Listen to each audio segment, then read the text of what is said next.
Bom dia, boa tarde, boa noite. Mais uma vez, o programa Pulando a Cerca, que não tem pauta, não tem roteiro, nem tem censura, é como avisa. Vamos fazer um grande programa histórico. Vamos convidar honrosamente o doutor Modesto da Silveira, que vamos ouvir atentamente o que ele tem para relatar.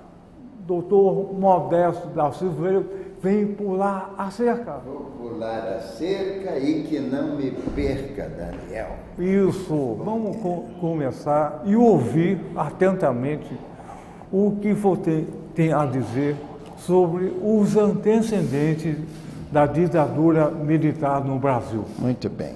Os antecedentes são bem remotos, depois veio a ditadura propriamente dita, de 64 a 85, e as sequelas de 85 para cá e que continuam, não sei até quando.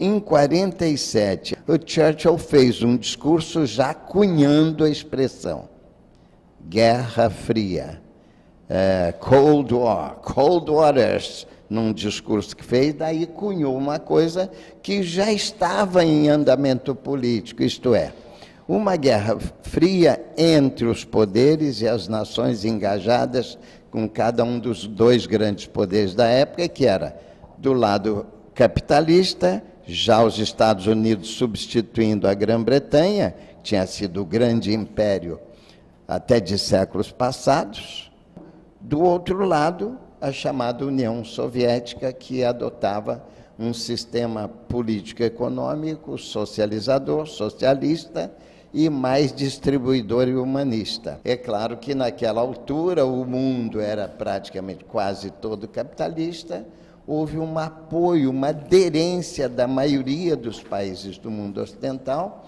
ao sistema capitalista americano, mas havia também nações sonhadoras que vinham da Segunda Guerra Mundial e que já estavam também entendendo que o sistema socialista era um sistema seria muito mais humano e estavam aderindo também e, portanto, havia os dois mundos, um socialista, outro capitalista, e o mundo estava assim, dessa forma. Seria, então, uma guerra fria com armas menos poderosas e armas, sobretudo, políticas. Então, e aí o que aconteceu? Passou a interessar aos impérios, sobretudo ao grande império, já agora a partir da Segunda Guerra Mundial, ficava, segundo alguns até chegaram a dizer, fica mais barato uma ditadura em que você controla uma meia dúzia de pessoas. Já um processo democrático é complicado porque você tem que interferir em eleições, e você nunca sabe ao certo, ainda que você invista muito, como investiam, você não sabe ao certo qual é a conduta do povo. Aqui na América do Sul, os Estados Unidos manipularam um grande golpe de Estado no país mais importante da América Latina, que é o Brasil. Conseguiram montar. Temos histórias que contam detalhes de como o golpe de 1964 aqui no Brasil foi montado em Washington, junto com a direita exploradora brasileira. Por inúmeros escritores, inclusive americanos, muito bons, que mostram como é que a metodologia de desestabilizar um governo que seja patriota e, sobretudo, se ele for humanista, que dificulta a acumulação por parte dos bilionários que dominam o mundo, né? Primeiro, tentam desestabilizar um presidente incômodo, seja ele democrata ou não, desestabilizam. Se ele, primeiro tentam ganhá-lo, claro, seja na convicção ou seja na corrupção. Se ele não se convence nem é corrompido, começa a etapa de uma desestabilização. Se desestabiliza, eles põem depois quem quiser. Se não desestabiliza, os autores americanos vêm mostrando isso a larga, vêm mostrando que, se não conseguem nenhum desses degraus, eles chegam ao ponto de chamar a tropa de choque assassina. Seja um mero assassino interno, ou seja a própria CIA, que cria condições de assassinar, como assassinaram inúmeros presidentes na América Latina e em todo o mundo.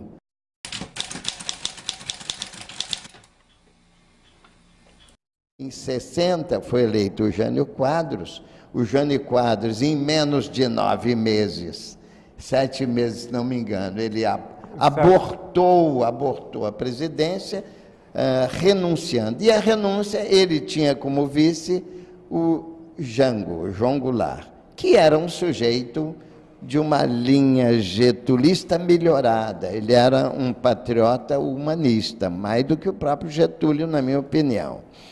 E aí era um jeito que não agradava à extrema-direita, muito menos aos impérios. Ele, quando a renúncia do João, ele se encontrava na China, tentando estabelecer relações comerciais e diplomáticas mais intensas, e não tinha nem diplomáticas, ele estava negociando.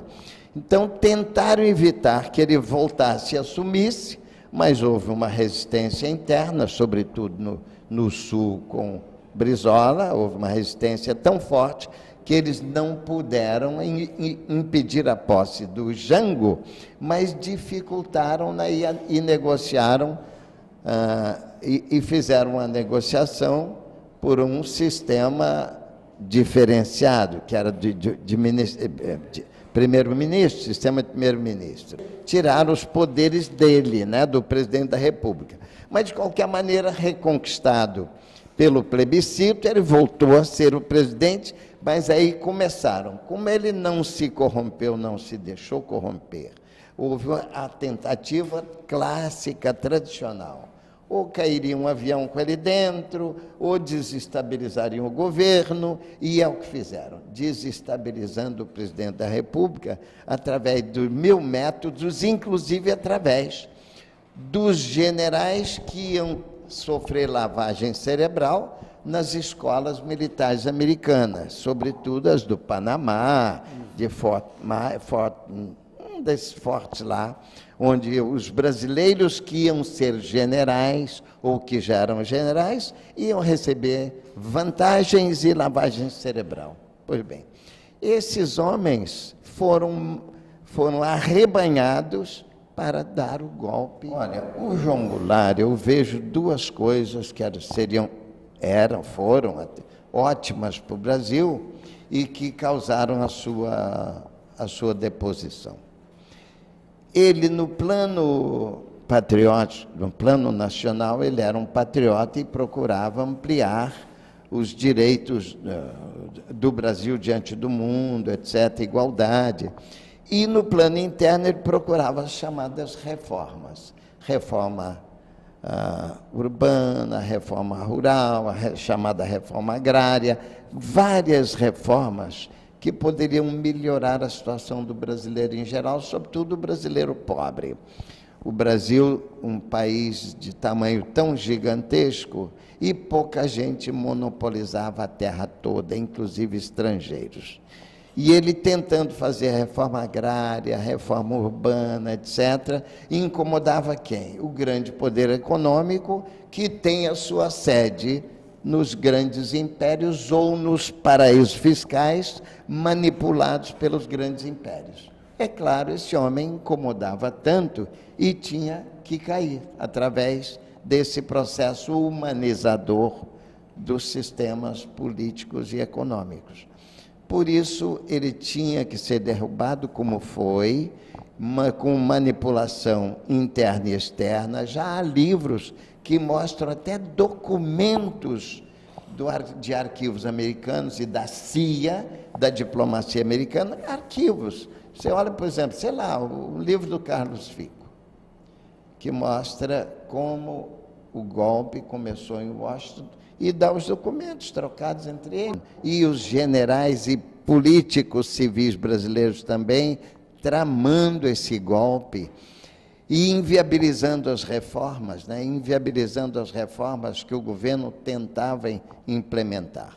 Você falou, por exemplo, inclusive, a reforma agrária, sem a qual nenhum grande país conseguiu se desenvolver sem ela, e outras reformas urbanas, as reformas rurais em geral, e também o problema da dívida externa, que é um sanguessuga dos povos pobres.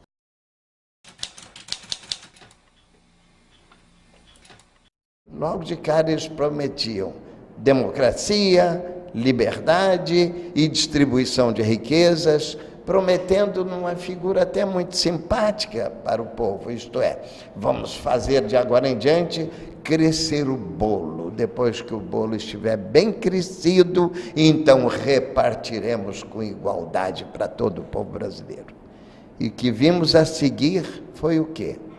Foram atos institucionais e atos complementares, ato institucional a partir de 9 de abril de 64, e todos os atos tinham que finalidade?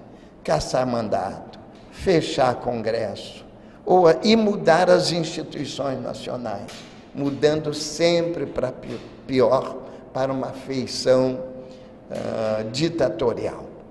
Dito isso, eu quero dizer que vinha tudo muito bem preparado entre a burguesia, os militares brasileiros, a embaixada americana, a CIA, preparando para o primeiro golpe muito importante daquela etapa histórica na América Latina. De tal maneira que, a 1º de abril de 64, dando um golpe no processo democrático, com o governo eleito, João Goulart presidente popular e democraticamente eleito, ele foi derrubado por um golpe de militares e civis do golpe, não é? Eu me encontrava no meu escritório, que é atrás da Cinelândia, na Rua Álvaro Alvim, e os acontecimentos do dia ocorreriam na Cinelândia, que é uma manifestação popular a favor do governo João Goulart, e que, por coincidência, naquele mesmo dia, chegavam as tropas que saíram no dia anterior de Juiz de Fora e comandadas pelo famoso autodenominado Vaca Fardada, General Mourão Filho. Eu já, quando voltei do comício que haveria ali na Cinelândia, eu vi isto e milhares de pessoas também. O povo estava lá aguardando um comício a favor do governo constitucional. Pois bem, daí a pouco chegaram os tanques pela Rio Branco, os tanques, naturalmente, pelo impulso da descida das tropas do Mourão Filho.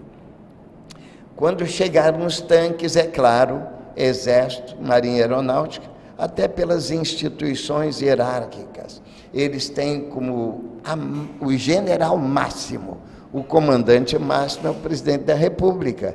Então, todo mundo entendeu que as instituições estariam corretas e o povo aplaudiu vibrantemente os tanques que chegavam pela Rio Branco, em frente ao Clube Militar e Cinelândia.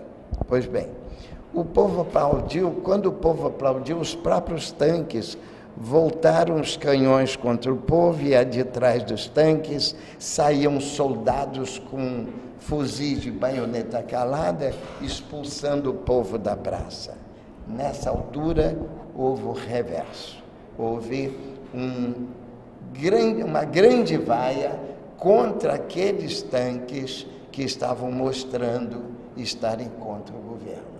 Quando o povo vaiou, houve 2 homens, a paisana, mas aparentando serem militares, pelas botas, deram tiros contra o povo. Um deles caiu perto de mim e o outro eu não vi, mas de qualquer maneira vi que os 2 homens, depois dos tiros, correram, atravessaram a Rio Branco, entraram no Clube Militar, as portas pesadíssimas se abriram até que eles entrassem. Quando entraram, as portas se fecharam e, enfim, os soldados evacuavam a praça deixando-a vazia de gente com os soldados que saíram de trás dos tanques. Nessa altura, então, nós vimos que havia, naquele momento, 1º de abril, depois do almoço, havia um golpe no país, que depois se confirmou com a ida do Jango tomando um avião em destino ao sul, provavelmente indo para o Uruguai, para se proteger do golpe. E, ao mesmo tempo, o Congresso Nacional decretava a vacância da presidência para justificar o comando militar que se instalava naquele momento, escolhendo entre eles generais qual seria o próximo ditador, que já estava previsto, que seria o Castelo Branco, como foi, e tomou posse a 9 de abril. Quando eu voltei para o escritório, já encontrei mães desesperadas, esposas, procurando pelos maridos. E aí nós tomamos conhecimento de que eles já haviam sequestrado de véspera, preventivamente sequestrado, muitas lideranças sindicais, muitas lideranças intelectuais, políticas, já haviam sequestrado, estavam presas nesses lugares, já a 1º de abril. Tem a impressão de que da noite de 31 para 1º, enquanto eles davam o golpe, já preventivamente prendiam pessoas. O meu escritório, pequeno escritório na Cinelândia, cheguei a receber, olha, era todo dia, eram levas de pessoas buscando socorro. E desde que eu mergulhei nesse 1º de abril, nunca mais consegui sair. E é bom lembrar que as Forças Armadas, quando deram o golpe também nela mesma, porque quando a gente verifica o número de golpistas, torturadores e assassinos das Forças Armadas e da polícia e até civis, esse número de militares é muito menor do que os próprios militares que foram atingidos, caçados, presos, expulsos das Forças Armadas. O número de torturadores e assassinos você pode contar a centenas, mas o número só de militares, vítimas, torturados, assassinados e presos, se conta aos milhares. E o número total de vítimas do Brasil, incluindo a sociedade civil e todos, a gente pode contar a centenas de milhares. Pois bem, todas as promessas de liberdade, constitucionalidade, direitos humanos, bolo que seria dividido, tudo ocorreu o contrário do que prometiam. De tal maneira foi o contrário, que muitas instituições dignas, como não só a Igreja Católica e outras igrejas, a OAB, várias instituições deram apoio ao golpe pensando que era algo novo e bom que viria. E logo depois, eles próprios foram as principais vítimas, e a própria Igreja Católica passou a ter bispos e padres e líderes católicos perseguidos, verificou que era o contrário do que haviam prometido, e como que se arrependeram de terem participado de passeata por Deus, Pátria e Família, etc., pelas ruas do Rio, São Paulo, Minas e todo o Brasil. E passaram a militar contra a ditadura. A OAB é a mesma coisa. A OAB, aliás, só tomou um rumo muito bom depois do AI-5, porque o AI-5 era uma tal agressão aos direitos humanos, à legislação moderna, à legislação civilizada, que e nós também, naquela altura, conseguimos eleger para a OAB alguns dos melhores representantes. Aí a OAB, não só com a representação que nós elegemos numa diretoria tradicionalmente de empresas multinacionais como Light, etc., ela entendeu e passou a nos ajudar a partir de 68. Mas até lá, os advogados ficaram soltos e até muitos deles sendo sequestrados a partir do 13 de abril de 68, que é quando foi editado o AI-5, foram vários AI, seria um ato, AI era Ato Institucional número 1 de 9 de abril, que fechava congresso, caçava mandatos e empossaram Castelo Branco. Depois veio o AI-2, logo a seguir, no ano seguinte, para acabar com as eleições e criar 2 partidos artificiais. 2 partidos tolerados, e que nem podia ter um nome de partido. Eram 2 movimentos políticos, que era a Arena, que apoiava a ditadura, eram os membros da ditadura que participavam desse movimento, e o MDB, que seria a oposição tolerada por eles, mas que poderia, e que congregou, afinal, as pessoas que discordavam da ditadura. O golpe de 64 foi um golpe de patrões contra trabalhadores, e a coisa se revestiu com muita clareza, mais quando houve chamado pressão contra aumento de salário, né? Contra os aumentos de salário, e a repressão contra aqueles que lutavam por aumentos de salário, como os sindicatos. Foi um golpe civil, militar e empresarial, porque as empresas logo começaram, a partir de 64, a gente já via, dando todo o apoio, cedendo material, financiando. Chegou a ver, eu conheci até uma série que era doada pelas empresas de automóveis para ajudar a polícia política de repressão, DOPS, SOPS, depois DOI-CODE, tudo isso. Havia uma série famosa de carros que os advogados já conheciam até. Aqui no Rio era 1600 e tal. Você viu 1600 e tal? Aquela série toda era a série de doação feita por empresas de automóveis para ajudar o golpe de 64.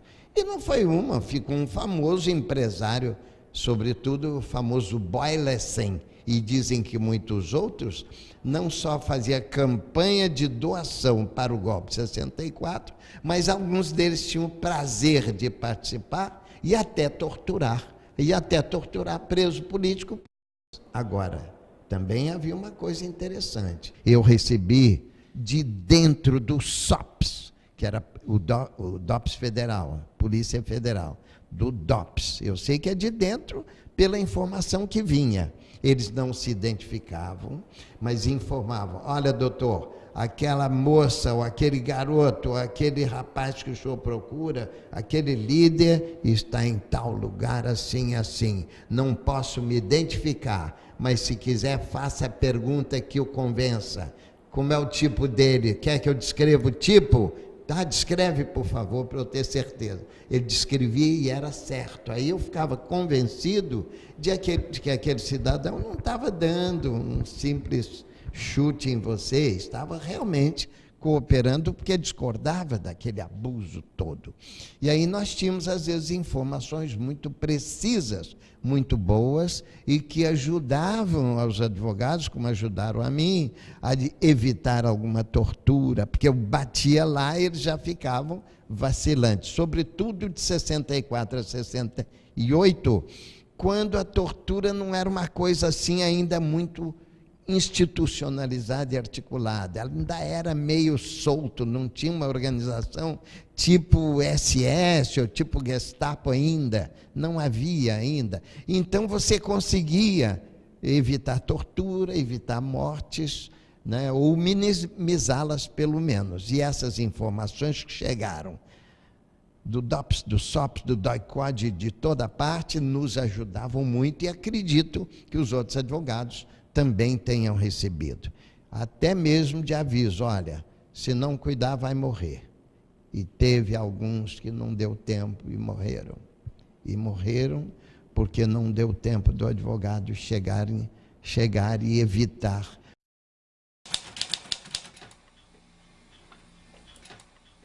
De 64 a 68, 69, tem tantas histórias. Houve a guerrilha do Caparaó, por exemplo. Na guerrilha do Caparaó, eu fui advogado de alguns daqueles presos em Juiz de Fora, aí era Juiz de Fora, Minas Gerais. Houve um processo muito interessante em que eu fui, atendi, havia um outro logo a seguir. No outro eu fiquei, porque é para acompanhar os colegas e até ajudá-los. Havia um advogado naquela época, hoje infelizmente falecido, chamado Paulo Argüelles. O Paulo Argüelles, havia as chamadas testemunhas de viveiro, como eu creio que já até falei com você. A testemunha de viveiro é aquela testemunha preparada para dizer a verdade que interessasse e a mentira que fosse mais interessante ainda. Então, essa testemunha de viveiro, que é muito conhecida na justiça e a polícia mais ainda, foi preparada por um comandante qualquer, um coronel de IPM. IPM é Inquérito Policial Militar. Todos os presos políticos respondiam a IPMs. Pois bem, e eu percebi na audiência que o meu colega fazia, eu percebi que havia muita testemunha de viveiro. Primeiro, eram cabos do Exército, um IPM feito dentro do quartel de Juiz de Fora, eram cabos, eram as testemunhas que eles tinham lá, soldados. E aí eu verifiquei que um deles mentia de forma sistemática, tentava adivinhar, já estava orientado e tentava adivinhar ainda o que é que o coronel gostaria que ele dissesse, e ia acusando todo mundo. Parecia uma memória de computador. O seu fulano, o seu ciclano e ciclano estavam nessa reunião? Estavam. Eles estão aqui? Estão. E às vezes até decorava a fotografia e apontava mesmo. Mas aí ele cometeu um erro, ele apontou como sendo um daqueles subversivos, que ele confirmava tudo. Ele apontou para o advogado Paulo Argüelles, e os advogados ficavam atrás dos acusados, né? Num planozinho um pouquinho acima, mas atrás dos acusados. Ele se embaralhou e apontou para o advogado como sendo um dos acusados. Aí o advogado ficou espantado. Eu? E levou um susto e eu disse, deixa, Paulo, deixa, Paulo. Aí fiz umas perguntas, 2 perguntas só, para ele responder. Primeira pergunta, se estava nessa reunião subversiva também um tal de Edson Arantes do Nascimento. Estava, ele estava lá também. Aí foi uma gargalhada geral, porque naquela altura o Edson Arantes do Nascimento era o Pelé e todo mundo já sabia, porque já haviam divulgado, né, a beça. Aí foi uma gargalhada geral, não sei nem de dar o outro nome. O outro nome era um papa dos Médici, e que ele ia dizer que estava também, e que morreu na Idade Média. Pois bem, então, com essas 2 perguntas, com a primeira, não precisou nem da segunda, com a primeira, a gargalhada geral, o depoimento dele não valeu mais nada, né? Serviu até mais a defesa do que a acusação que o coronel preparou contra isso.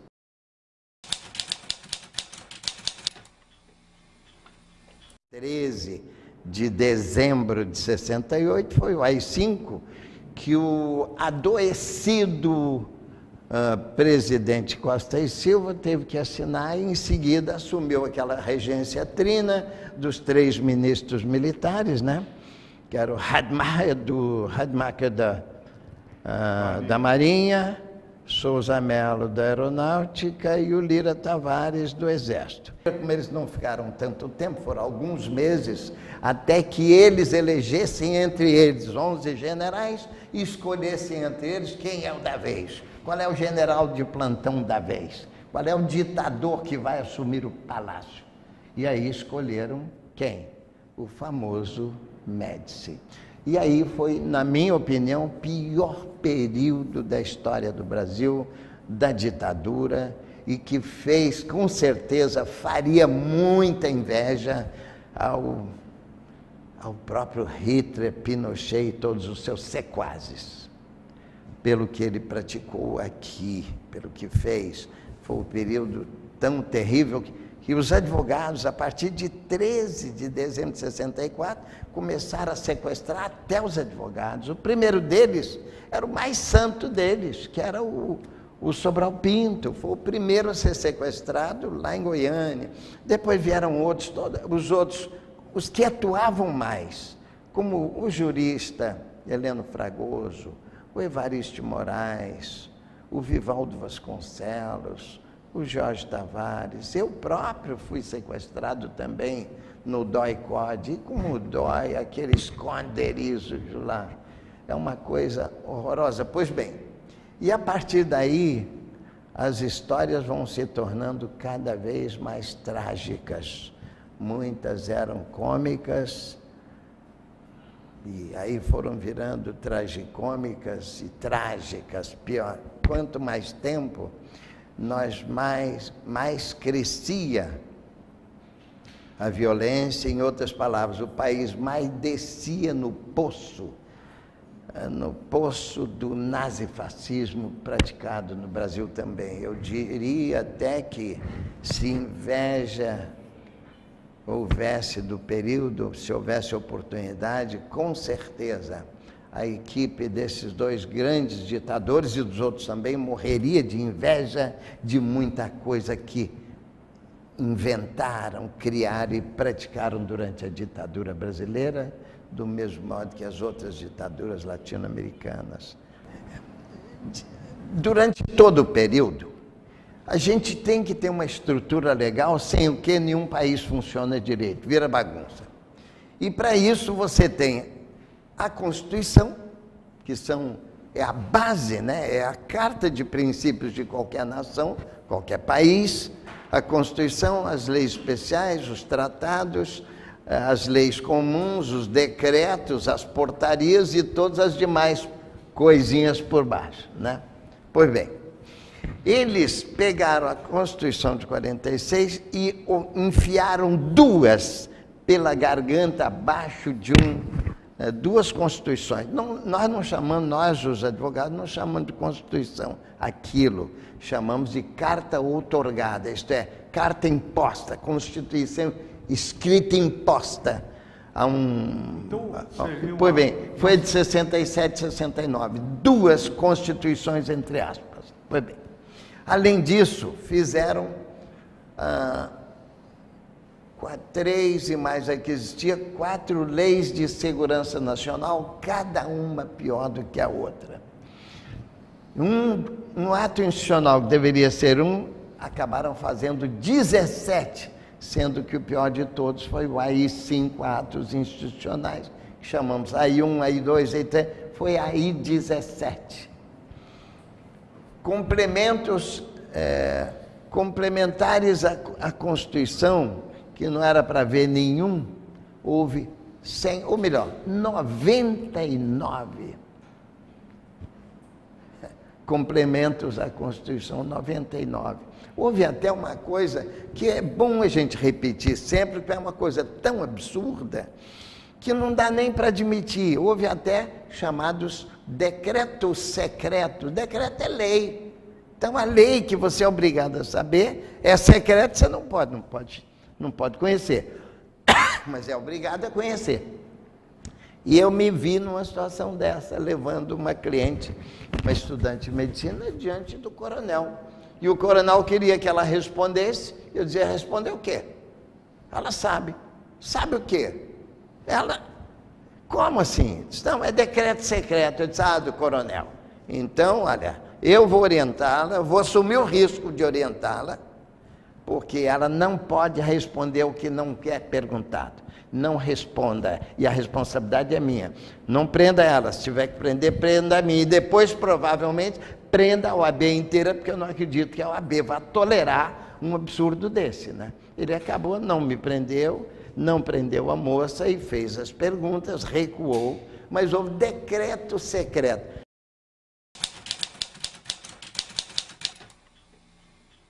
Quando chegou o governo Médici, por exemplo, todos nós achamos que era o máximo. Já tinha havido AI-5 entre o Costa e Silva e o Médici, depois um crescendo de violência, assassinatos, tortura, etc., um crescendo tão grande que nós pensamos, agora vai ter uma queda. Sobe o Geisel e realmente teve uma queda numérica, mas houve talvez uma cientifização maior do método de abuso dos direitos humanos, da violência,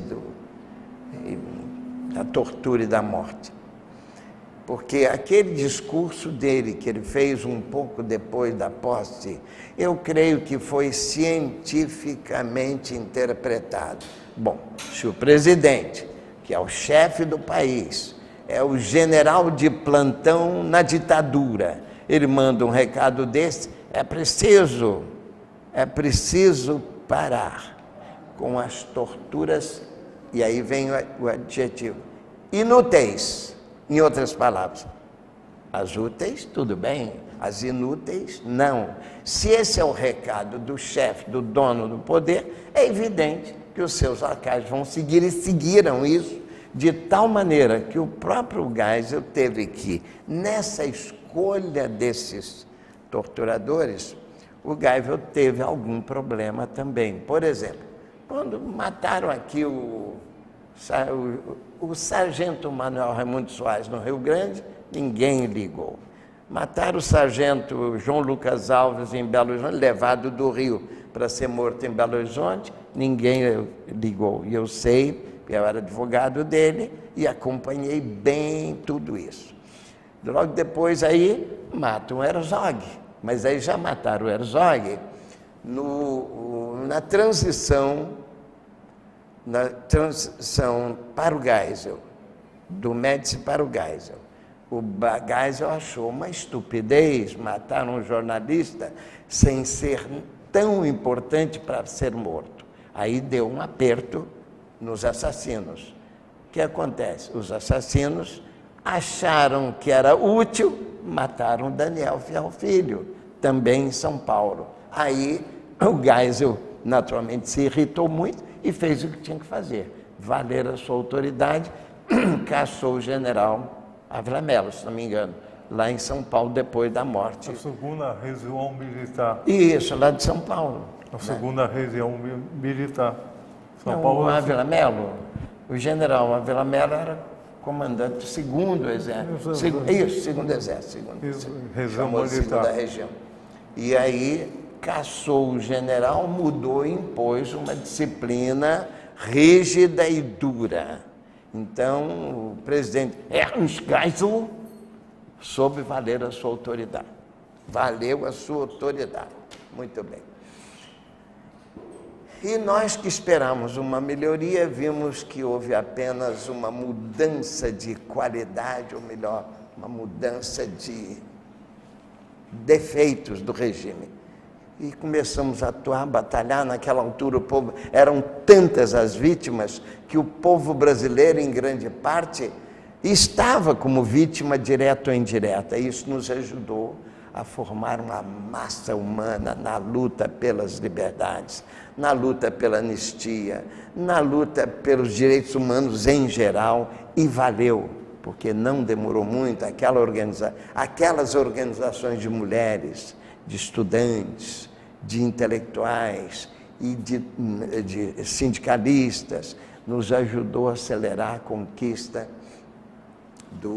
da anistia, que veio já praticamente no fim do governo Geisel e começo do governo Figueiredo, em 79. Quantas ditaduras há em cada uma das nossas gerações?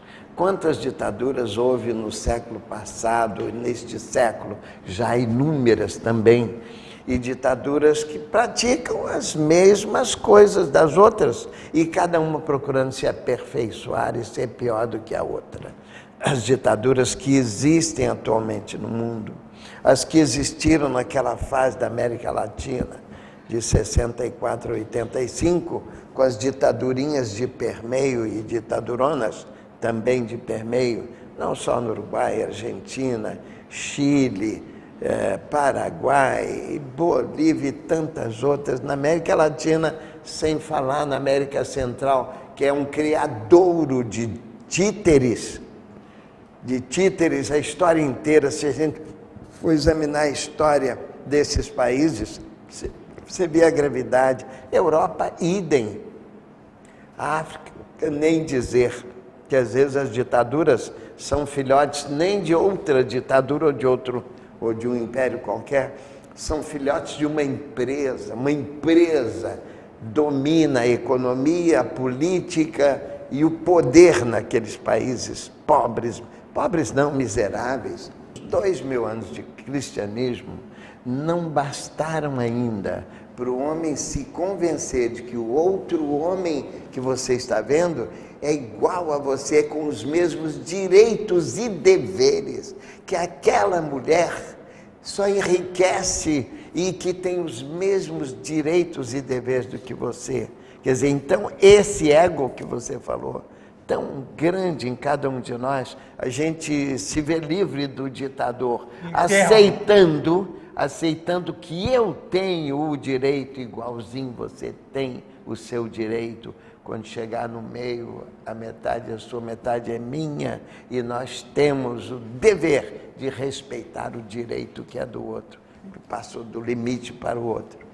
Não então, a ditadura sanguinária, não a ditadura interna de cada um de nós, que a gente tem que assumir, tem que assumir. Não, e sim a liberdade, a justiça e a vida. E o direito à busca da felicidade, afinal de contas.